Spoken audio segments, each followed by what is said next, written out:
بسم اللہ الرحمن الرحیم۔ ماہواری کے مسائل ہوں یا پھر PCOS کے مسائل، آسان اور گھریلو علاج ڈاکٹر عیسیٰ کے بتائے ہوئے نسخے سے۔ یہ نسخہ آپ کو ماہواری اور PCOS کے مسائل سے بآسانی نجات دلائے گا۔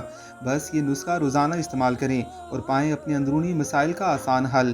نسخہ یہ ہے: 1 چائے کا چمچ میتھی دانے کا پاؤڈر، 1 کھانے کا چمچ اجوائن کا پاؤڈر، 1 کھانے کا چمچ اسپاغول، 1 کھانے کا چمچ پیسی ہوئی کلونجی۔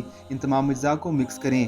اب وہ بچیاں اور خواتین جن کو ماہواری کم یا مہینوں نہیں آتی، ایسے میں 1 چائے کا چمچ صبح کھائیں اور 1 چائے کا چمچ رات سونے سے پہلے کھائیں۔ لیکن وہ بچیاں اور خواتین جن کو ماہواری کم ہوتی ہو یا پھر 1 آدھ مہینے دیر سویر سے ہوتی ہو، تو اس کا 1 چائے کا چمچ صرف صبح کھائیں۔ PCOS کے مسائل اور ماہواری کے مسائل اس سے بآسانی حل ہوں گے۔ مزید اچھی ویڈیوز کے لیے آپ ہمارے چینل کو سبسکرائب کر سکتے ہیں۔